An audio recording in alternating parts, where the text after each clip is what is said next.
Napaka-solid ng naging laban sa gold medal match mga idol ng FIBA Asia Cup sa pagitan ng China at Australia. Talagang crazy at wild ending ang nangyari. Nagsimula ang laban na in control ang China. Umabot lang naman ng 15 points sa kanilang biggest lead mga idol sa first 2 quarters. Grabe yung baong outside shooting ng China, na surprise at na taste of their own medicine ng Australia. Naidikit naman ng Boomers ang laban mga idol at the end of first 2 quarters dahil kay Xavier Cooks 46-42. Apat ng kanilang hinahabol going into second half. Third quarter, lalong uminit ang laban at napakaganda ng ibinigay na entertainment sa crowd ng dalawang team na to. Lumamang na ang Australia pero palitan pa rin ng lamang both sides. Dalawa ang halos bumuhat sa Australia, itong si Jalen Galloway na may 23 points at si Xavier Cooks na may 30 points. Lamang ang China going into fourth quarter 71-68. Napatake over itong si Ming Juan Yu for China na nakapagtala naman ng 26 points in 22 minutes of playing time.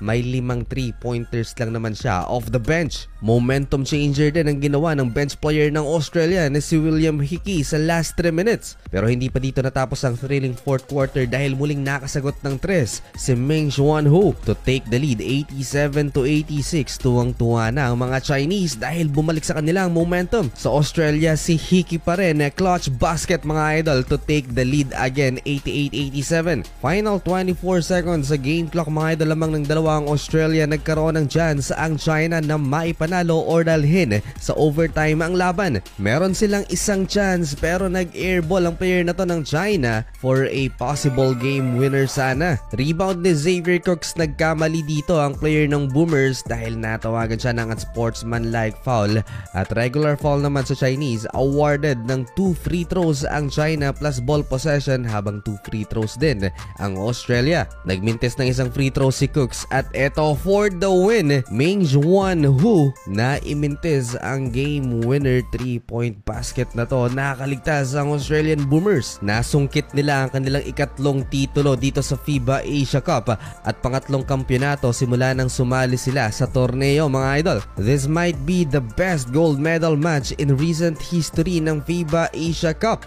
Regardless of the lineup ng Australian Boomers, isa lang ang ibig sabihin nito mga idol, hindi na unbeatable pa ang Australia sa FIBA Asia. Itinanghal na MVP si Jalen Galloway ang nagpahirap din sa Gilas Pilipinas mga idol. Siya ang most consistent player ng Australian Boomers. Pumangatlo sa tournament ang Iran na tinalo naman ang New Zealand. Masayang masaya ang legendary na si Hamed Haddadi mga idol sa kanilang panalong yan. It's a hard fought battle habang ang Gilas Pilipinas naman ay nagtapos sa ika-7 posisyon ng 2025 FIBA Asia